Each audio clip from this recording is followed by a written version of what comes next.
Hello again, ladies and gentlemen. Gabester here. We're back with some more Hearthstone Arena, and I'm going to be playing a Paladin run today. Been a while since I've done a Paladin Arena on the channel. And quick update on my stats. I'm at 74.35% win rate with 2,581 Arena games. And for Paladin, in particular, I'm at 73.55%, so very slightly below the average at 465 games. So first choice here, we have a rare pick. And before we get too deep into the draft, the important thing to keep in mind when you're drafting Paladin is the strengths and weaknesses that they have. So the main weakness for Paladin is their general inability to deal with strong single minions, really beefy minions like giants and stuff. The real way that they have to do that is either with a pseudo removal, such as a quality, using that to lower the health of the minion to 1, and then using a token or a cheap minion themselves to kill it, or consecrate, I guess. And the other way is to alter Peacekeeper or humiliate it in some way, so that the attack of the minion is virtually meaningless, and it effectively dies to the minions you have on the board. So that's the main thing you want to focus on, is allowing yourself to do that if you're going to face large targets. Alright, so just keep that in mind. Anyway, the epic choices here, Molten Giant's definitely the worst of these. As a Paladin, we're not likely to take that much damage. We don't have that many weapons, and Paladins have a fair number of heal sources, so our health getting pretty low is not likely.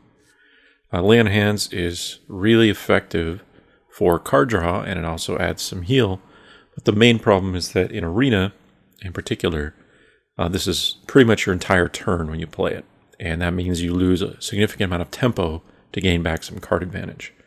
In Constructed, you can rely on the rest of your deck supporting this kind of play, but in Arena, you can't really do so. So unless you're already far ahead, Lay on Hands is really not going to do much other than delay slightly and draw you cards.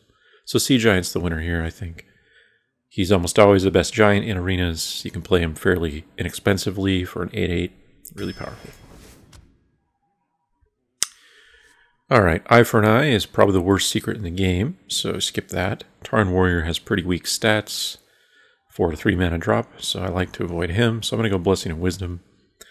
You can definitely have too many of these, but 1 or maybe 2, that's even pushing it, is a good number.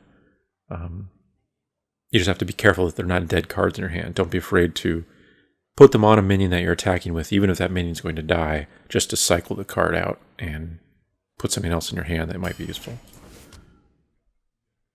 Alrighty. Noble Sacrifice is interesting. It's probably the most effective of the Paladin secrets, and the one you'll see the most, but it's sometimes difficult to pull off properly. The best time to play this is usually early game, where the 2/1 that pops out will force the opponent to be unable to deal with what it is that you would play otherwise. So often a play is to Noble Sacrifice on 1, followed up with a 1/1 minion, and then no matter what the opponent's 2-drop is, if they attack, it either dies directly to this, or it has 3 health that dies to this, plus the 1/1. You can also play Noble Sacrifice mid to late game, but it has to be in the very specific scenario where the opponent's board has a single minion that will be thwarted by this, basically. So Bluegill, 2 damage for 2 mana. Not too bad, but I'm going to go Dark Iron for sure. Really strong minion. Even if you just have to play him as a 4/4, he's fine. Alright, Goldshire Footman is terrible. You should never draft that. Hand Protection is okay. Usually you're going to play this as a 1/1. But again, you have to have something on the board, otherwise it's a dead card. But typically I'll play this as a cheap way to get some advantage on the board, whereas otherwise my minion would have to trade and die for his minion. Spiteful Smith is okay. Probably won't have that many weapons, however, so the Enrage is kind of irrelevant. So, between the Spiteful and the Hand of Protection, I think I'll go Hand of Protection this early on, just to try to get some of that early advantage. Okay, Snapjaw is okay on 4. It has a lot of health. So it generally takes 2 or 3 damage sources around this turn to kill, but it also can't do much. Oregon is okay. It's very strong for a Paladin that has Blessing of Kings. This guy can go crazy, but True Silver is the winner here. One of the best weapons in the game, probably second common weapon, that is, to Fiery War Axe from Warriors. But consider you usually get 2 for 1, you can deal 8 damage, you heal for 4. Really, really nice. Okay. Blessing of Might is probably the weakest here. This card is usually, to not lose card advantage, played on a 1/1 token that you summoned, and trade up to a 4 health minion. And it costs you 3 mana in total for that, so that's not terrible. However, Spellbreaker, good source of silence on a 4. Stormwind Knight usually gets about 1.5 for 1.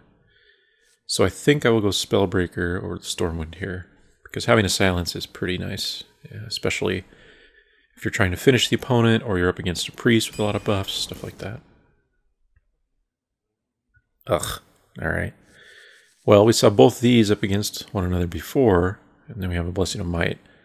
So I would normally consider the Blessing of Wisdom the best of these cards, but I think in this case I'm going to have to go Blessing of Might, because Wisdom is very much a dead card if you can't find a good time to play it. So, I mean, even in the worst case scenario, if I have to kill a big minion, I can use a regular minion of mine plus a Blessing of Might to allow it to kill it, or something like that. Jeez, okay. So Wisdom again. Archmage is okay on 6, but his attack is a bit low. Spell damage is not that relevant. Warlord is always pretty strong, particularly as a Paladin. If we have a lot of tokens out, this guy's even better. So we'll grab him. Alright. Well, this is an awkward choice. Wisdom again. It really wants me to take those. Raptor is a fine 2. It's just a 3/2, pretty plain. But Consecrate's the winner here. The only thing to consider is that I'm almost a third of the way through and I have no 2s or 3s. So that's a little bit of a problem, but hopefully we'll see some. And it's too difficult to pass up the first Consecrate that I see. Alright. Rare picks, some terrible ones, and an auto pick. So Mana Addict is weak. Its buff is temporary, so it's really not useful. Oracle doesn't get you any more advantage than the opponent, and you're left with a weak minion. Alder Peacekeeper is an auto pick card, pretty much. There are very few rares that I would choose over this card when drafting Paladin. They exist, though. Maybe like Azure Drake or perhaps Argent Commander. But still, this is an extremely powerful card. And it almost always effectively gets you 2 for 1. If you battle cry a minion down to 1 health, it probably can't do anything for a while. You can kill it off basically free, and then you got a 3/3 as well. So really strong card. Alder Peacekeeper is one of those cards that will make or break a Paladin deck in many cases. Stuff like that, True Silver and Consecrate are really the key components. Okay, so Bodyguard's the weakest here. Pretty poor health. The taunt doesn't justify it. Fen Creeper is much better than a Bodyguard. A lot stronger health, lower attack of course, but he requires 2 sources of damage usually. But the Ogre's the winner. Really great 6-drop. Very beefy. The Boar is terrible. Never drafted. Redemption's also pretty terrible. The only time Redemption is good is if you're playing it on something that either has a very useful Death Rattle, so that when it dies, a Death Rattle procs, but then the minion comes back, or on something with an innate Divine Shield. That's about the only 2 situations, and those are hard to pull off in arenas. So I'll go Frost Elemental. It's an okay 6. Alright, Coldite Seers, pretty weak. Can't rely on Murlocs. Cobra is a decent 3-drop, for sure. Basically always gets 1 for 1. Sometimes they can trade up. But I'm going to go a quality, very powerful spell. You can definitely go a little heavy on the spells if you're not careful for Paladin. And I'm approaching that already. I already have 3 1-cost spells. A True Silver, which is sort of a spell. Consecrate. But I still think it's worth picking up an equality here. It's extremely powerful for that removal, and I talked about at the beginning of the draft, that's the one thing that Paladins have a hard time against, is removing really big threats. So this is a way to do that. Peacekeeper is also kind of a way to do that, so hopefully we can manage. Alright, Wisp is terrible, Tarn Warrior again, so we're going to go Bomber. It's a great 2-drop. Sometimes he gets 2-for-1s, but otherwise he's still fine just to have a 3-2 out. Repentance again. Ironbeak Owl is a form of silence, but a really weak minion otherwise. We already have a Spellbreaker for that, so I'll skip him and go with the Frost Elemental again. Alright, Argent Squire is generally not that good unless you have buffs, particularly like a Shattered Sun Cleric that you can buff the Argent Squire with. Nightblade is fairly weak, low stats for the cost of the mana. So we're going to go Blessing of Kings, even though we have a lot of 4s. That's typical for a Paladin draft, since they have a lot of 4-cost class cards. So basically True Silver, Consecrate, Blessing of Kings, Hammer of Wrath, all of those are quite good, and they all cost 4. So in Paladin draft, your 4 will generally be quite high when you're done. Anyway, Kings is the best pick there. Bodyguard we've seen already. Raid Leader is pretty weak. Even as a Paladin, which is probably one of the best classes you could utilize Raid Leader, maybe Warlock and Shaman as well, it's still not good enough in my opinion. So I'm going to go Warlord number 2 as another 5. Voodoo Doctor is terrible. Abusive Sergeant I'm also not a fan of. It's better than the Doctor, because his battle cry is effectively the same as the Dark Iron, but still 1 health minion is weak. So I'm going to go Acolyte. We really hope for some early game plays here. Redemption again. God, it really is just pushing these shitty cards. So the picks are not that difficult in many cases. So between the Raptor and the Champion, Champion is exceptionally strong for a Paladin late game. The problem, however, is that I don't have any early game. And if I don't have any early game, I'll get so far behind I won't be able to play my late game and make it effective. Since I already have 3 6s and probably a 6/7 Sea Giant, something like that, I think I have to go Raptor over the Champion, which is generally a terrible choice, but I just don't know what I'm going to see otherwise. Well, and here we see more stuff. So, Alarmobot is out. It's a really weak card. You just can't afford to have a dead minion on the board, then have it summon something if it survives, and then finally another turn after that, be able to use that minion. So it's a long time of waiting. Crazed Alchemist is cute, but generally not worth the stats in arenas, because you have to use the battle cry when you play him, and he can't trade up on his own. So I'm going to go Pyromancer. It's extremely powerful with certain combinations, particularly with this equality. It's a very common method in Constructed to Pyromancer and then equality for a complete board clear. But I will grab him as a decent 2-drop if nothing else. Patriarch is terrible, another card you should always avoid. So between the Grizzly and the Brewmaster, Brewmaster is better overall. The question is, do I justify the better card over my mana curve? On 2, I have a Raptor and a Bomber and a Pyro. On 3, I have an Acolyte and an Aldor, sort of, but not really.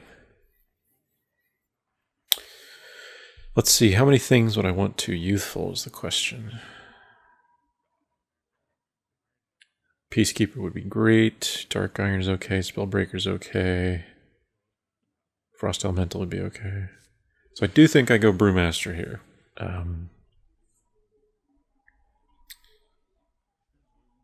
There are pretty good opportunities, and in theory, the Brewmaster can pretty much trade with anything that the Grizzly can trade with. Maybe the Brewmaster would die where the Grizzly would not, but that's pretty unlikely, so I think I'll go him. Okay. So I've seen the Spiteful, I've seen the Stormwind. Stormwind's pretty good, but I think Wolf Rider is the winner here simply because it's a 3. It's pseudo removal. We can play it as just a 3 damage, 3 mana removal spell. And if nothing else, it just gives us something else we can do on turn 3 to sort of react to the opponent's 3-drop as well. Okay. I think the Ghoul is the weakest of these, even though it's a 3-drop. The main problem is you need to have something trading the same turn that your Ghoul is played.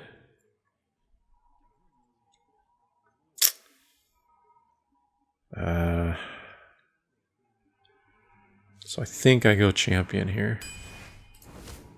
He's extremely strong for the late game. Talon Mage is terrible, never draft it. Humility is okay, but not that good. I generally will shy away from it, because consider the Peacekeeper has the same effect, but on a battle cry.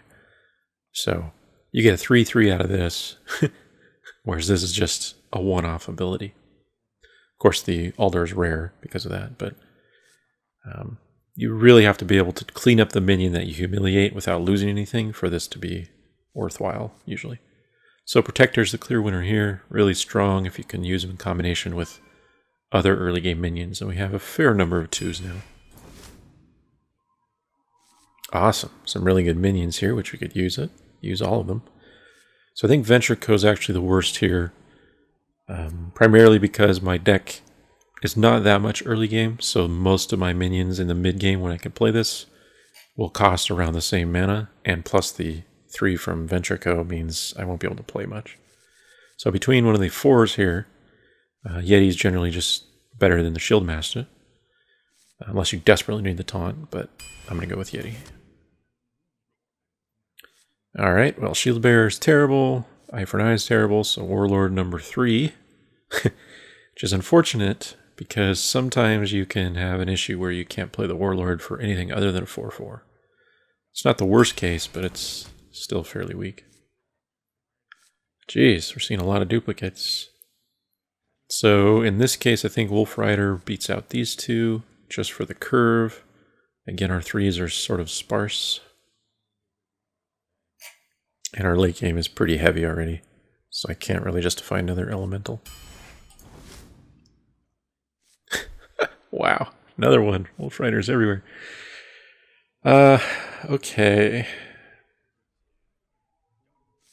Between the healer and the champion. Champion's a much better card, but I think my curve dictates the healer, which is a good card. It's not bad at all.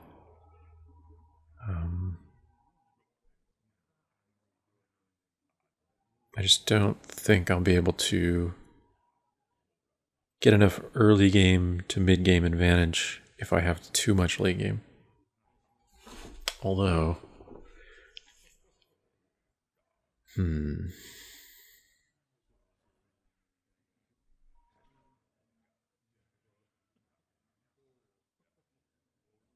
yeah, I don't know. I guess that wouldn't be that many late game minions. Champions are so much better here. I would have six pluses. But my 4s for Paladin are not that high, actually. I have quite a bit of early game already. So I think I'll go champion and hope I don't see more late game auto picks. Ugh. Ugh, these are all terrible. Okay.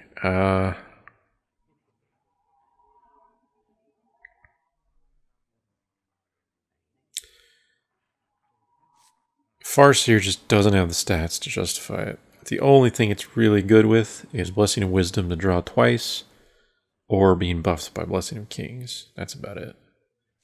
Otherwise, it's almost invariably going to die to a 2-drop, or die to their 3-drop without it dying. Rocketeer is just not good enough damage for the mana cost, particularly with my curve. So I actually think Bodyguard's the pick here. It's only cost 1 less than this, but actually maybe that's a bad justification. The problem is this guy can at least attack and trade what I want, whereas this guy has to wait a turn and the opponent could maybe do something better. So I guess I'll run the risk of slightly higher mana curve with something I can at least trade 1-for-1 if I want. Okay, last pick is a rare. Light Warden's terrible. Don't have enough heals. So between the Alchemist and the Summoner, I generally consider the Summoner the better of these two. Stats, they're the same, and I can always play the Summoner on too if I need to, whereas the Battle Cry requires that I use the Battle Cry on something if I want to play it. Yeah, I think Summoner. Alright, well this is a pretty good deck. Let's see, our early game, we have 1, 2, 3, 4.5, so about 5 early game 2-drops, which is pretty good. Our 3s are a little weak, but at least I have Wolf Riders, so worst case scenario is I Wolf Rider just to something to do on 3 to trade, and then I can get into the 4s. 4s, as usual for Paladin, are strong. 5s are Warlords. 3 Warlords, that's pretty weird. So probably looking to summon a lot of 1/1 tokens with this deck. Because I have 2 champions that buff the tokens. I have 2 Warlords that utilize more minions on the board. I have Sea Giant that requires more minions, so Blessing of Might, Equality, those work well with tokens, so yeah. I believe that's going to be the general theme. We'll see how it goes. But I think this deck can do fairly well. I don't think it's a 12 deck, but it's probably around 7 or 8.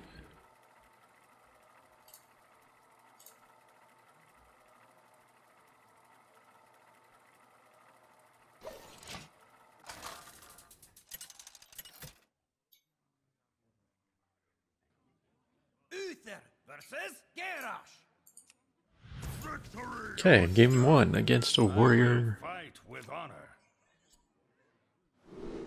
So, luckily for us, warriors suffer from the same general problem that paladins do. They have a hard time removing minions. Now, as for keeping stuff here, I think Aldor usually is a waste early game. It's generally better played late game where you can Aldor a really powerful minion. So I'll keep the Wolf Rider and also the Yeti.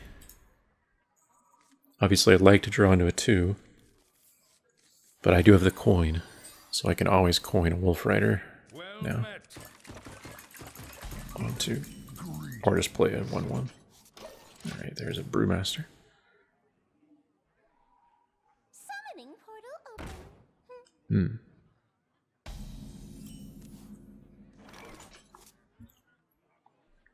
Okay. I question that he would trade this for my 3/2, because I think he would consider his minion better, so I am going to play this and see if he'll allow me to Argent Protector, Divine Shield it. No, guess not. One shot. Really? Oh, I see. Okay. Wow. Alright, Consecrate. Come on. I only have one of them. Nope. Alright. Well, 1/1 tokens are not bad here, but I don't know if I can get away with it. I don't think I can. I think I have to coin the Yeti out.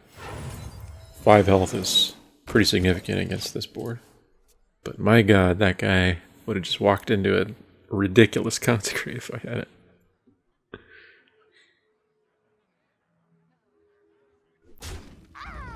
Really? Execute. Well, that's pretty effective.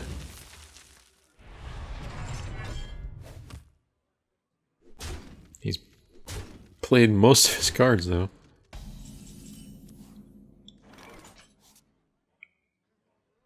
Okay. So I think Dark Iron, even though I can't buff anything, again, it theoretically kills 2 minions, and then I probably Wolf Rider and shield it next turn, which is pretty good against a warrior that can't easily deal the 1 damage of the Wolf Rider. Especially because we already saw him use one Cruel Taskmaster.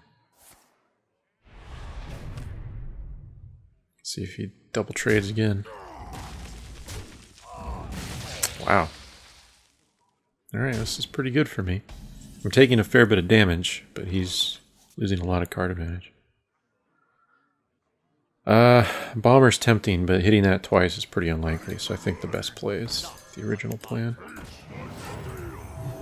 I will lose these to cleave, but it will be a 1-for-1 since we killed one card already. It'll be a second card with cleave. Whirlwind. Really?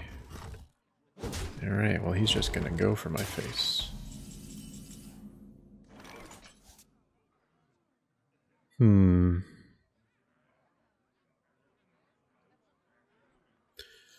So he didn't have cleave, obviously. Well, I mean, he could have, but I don't think he would have. He would have had 4 mana last turn, so he couldn't have played the Arcanite, but I still think he would have killed both minions if he could have. Basically, I think I'll Rocketeer here. Start putting pressure back on him, since he's so low on cards. And then next turn with 7, I'll probably play a 2 and a Warlord. Unless I have good reason to Hand of Protection.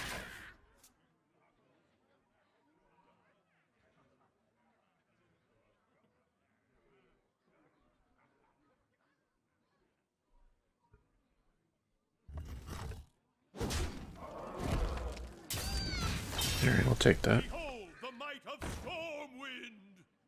Yikes. It's going to be tough to deal with. Okay,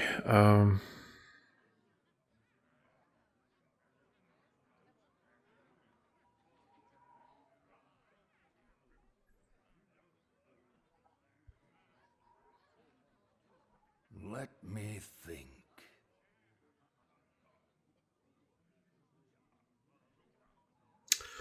I think I'm going to have to take 6. I can attack it for 2, then Bomber, and hope I hit it once, and then Wolf Rider. Let me think. That's real risk if Bomber misses.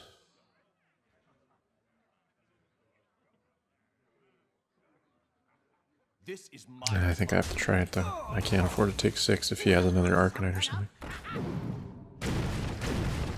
Alright, that'll work.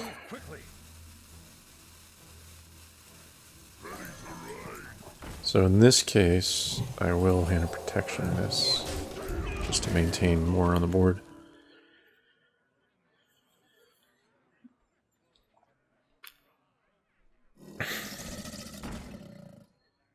We must cleanse the Sunwell. Wow, that's actually really good. A 3/4. Oh, he's gonna kill a 3/1. Damn. Well, he's top decking now, so I have a chance. Ooh, what a good draw. Oh, but no, I can't play another minion.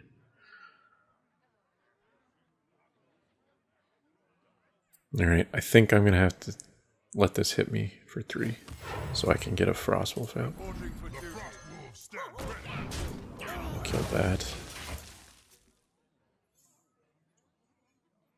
And of course, I plan to champion Frostwolf next turn on 9.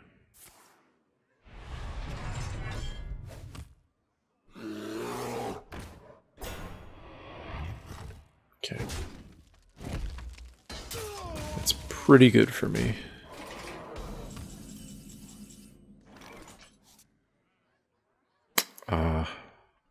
I would love to Blessing of Wisdom this, but I really need the other minion out.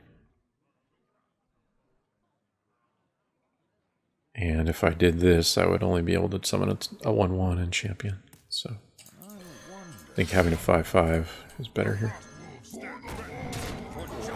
So I'll take 3 from this, go down to 6, but I'll heal up again for 2. So I really only go down to 8.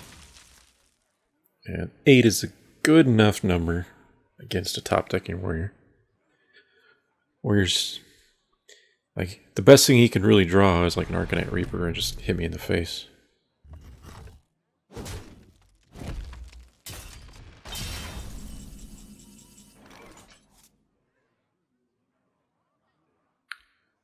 Okay. I don't want to Wisdom after I Pyro, so I'll Wisdom first. I'll play it on this guy, since this one might die easier. That's a great draw. I think I'll save the Pyro in case I need it as removal. Freezing the opponent is really good here. And I think I'm going to play it safe and heal myself for 2 more. No, it's usually bad play to attack the opponent's face with your weapon, unless you have a lot of weapons in hand. I feel a lot more comfortable being at 9. You need a blessing? Well played. What's some weak late game draws there. Alright, we did it. Yippee. Mother Frost Elemental.